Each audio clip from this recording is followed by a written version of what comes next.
be sure to cook. Welcome back to another episode of Be Sure to Cook. Today, we're going to be making a hickory smoked baked rib. So stay tuned and let's do this. Today, I'm going to use a baby back rib. Okay, so let's prepare this rib. Let's get it washed up and cleaned up and let's go from there.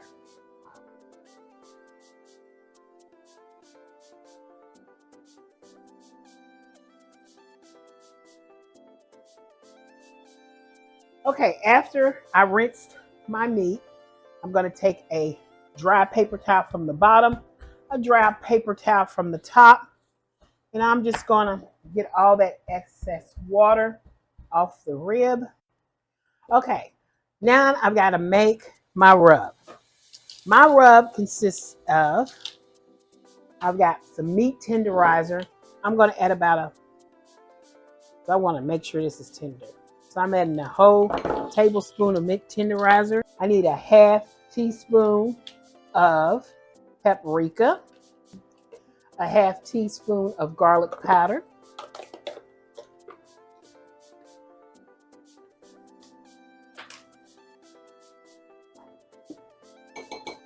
and then I'm going to use 1/4 teaspoon, a heavy amount of 4 teaspoons of white pepper, a half teaspoon of hickory smoked powder. That's very strong. Now I'm going to start mixing up all these ingredients. We got one more ingredient to put in there. We want to mix this up good.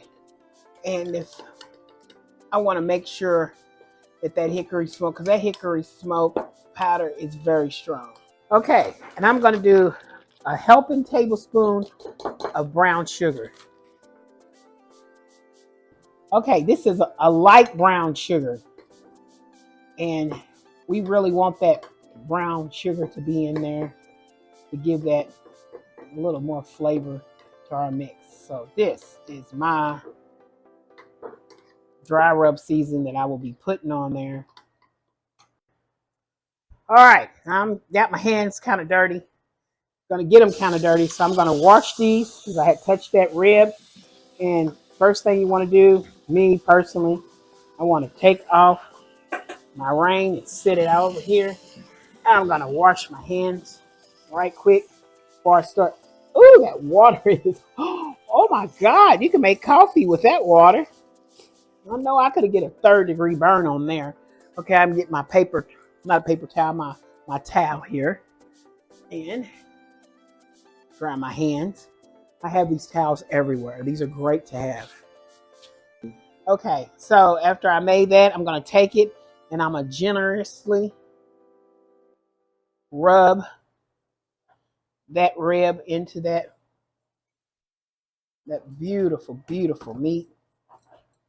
And I'm putting it on my board. I'm gonna clean my board later.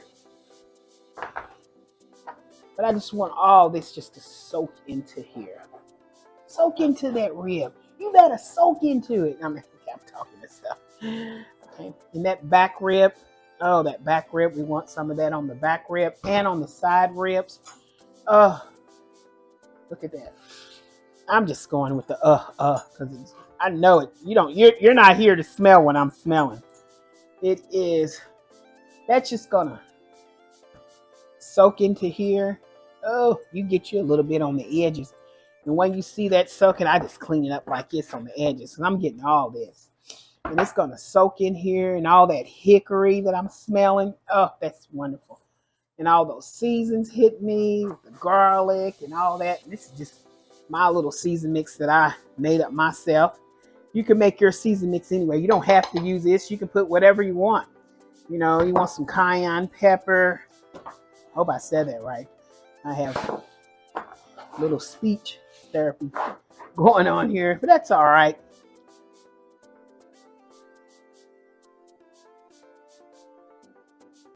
Okay, I'm gonna lift this up and I'm gonna let this curl around here on my pan. I'm gonna take that off. Okay, I've got this wrapped up And I'm going to put this in the refrigerator.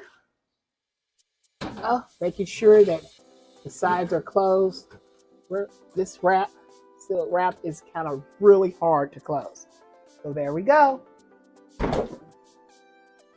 Okay, this rib has been in the refrigerator for at least 24 hours or maybe more. I'm going to open this refrigerator up. Oh, wow. Look at the smell that I get. Oh my God, this rib is lighting up this refrigerator. I can smell all those seasonings and everything. Alrighty, I'm gonna go ahead and close that. Maybe I slammed that a little too hard. And there it is. There's our marinated rib. Okay, I've already preheated my oven to 350 degrees for a good hour, making sure it's hot. And I turned that down to 275. I'm going to release. Oh my God, you can smell the hickory. You can smell everything. This rib is going to be so delicious. I want to keep this rib moist. So how I'm going to keep it moist is I am going to add. Now, if you have, I have this on a wall rack in a baking pan that comes with this rack. You could actually, and I should have done that, you could actually, but today I'm going to use water. I'm just going to put water at the bottom because I don't want all those juices. You know how all the juices from a rib or meat starts to drip into your pan, and what it does to your pan, oh my God, it makes a stain out of this world. I had gotten that done to that pan, and I scrubbed and scrubbed and could not get the stain that it left. So I'm going to put some type of liquid in there just to keep it from, the juices hitting and dried up and actually burning and damaging that pan. Make sure you do that. But to let you know, you can also use something like an apple juice. You can use apple juice will be great because apples really go good with pork. You can put the apple juice at the bottom to also excess flavor to this rib. But at the time, I do not have any apple juice, and I should have got some. Alrighty.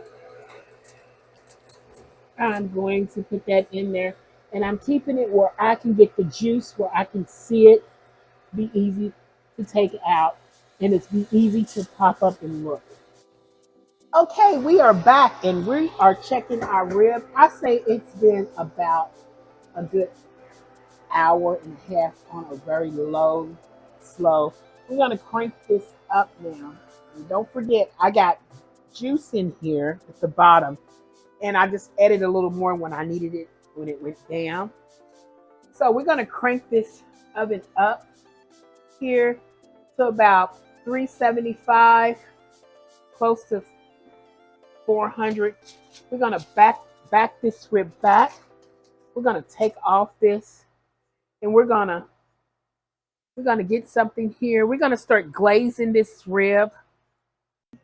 Okay, I took my rib out, and I've got my barbecue sauce that I made. You can get any kind of barbecue sauce, your favorite barbecue sauce. If you like your own barbecue sauce, you can put your own on there. You can buy store-bought if you want. I got a bunch of stuff in this barbecue sauce here. They bring that temperature up. Don't forget, guys, when it's raining outside, you can still have that great barbecue hickory smoked rib. You can do it, and I'm going to show you how to get that just like it was on the grill.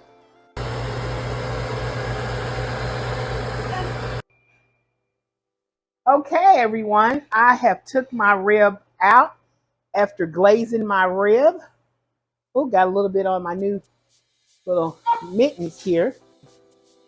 I've taken this out of the oven. Okay, so what I did at the end, I did another glaze of whatever barbecue sauce you like to use. You can make your own. You can buy store-bought. You can doctor it up. You can do whatever you want with your barbecue sauce. Stay tuned for the barbecue sauce I'm going to make you that went on this rib. Okay, now it has been at least 25 minutes. This is our rib. I've already plated this rib. And as you can see all this wonderful caramel on there that when I put it into the oven and I put it on broil, it caramelized the barbecue sauce and actually cook it. It was boiling and cooking on there and made it look like it was on the grill. Hey, I hope you like this dish and I hope you come back for plenty more dishes. Please like, share, and subscribe to my YouTube channel. Because guess what? I didn't make this alone. We did this together. You and me. We did this together. So come back next time and eat plenty more dishes with me. See you next time. Bye.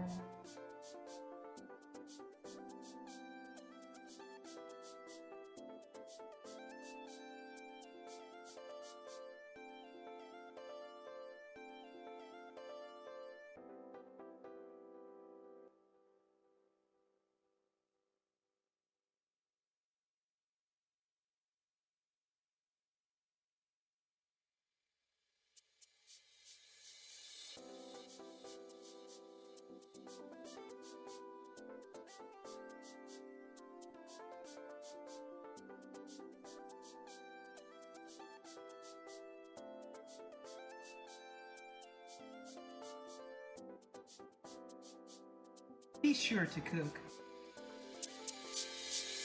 Today we're going to be doing meatball sauce. We're going to do everything homemade. Then I'm going to add a little Creole seasoning inside there. I'm going to give this a great stir. Look at that, guys. I am good to go. I hear you. Yes. Oh my God, that is wonderful. So that was about 4 to 5. Come back.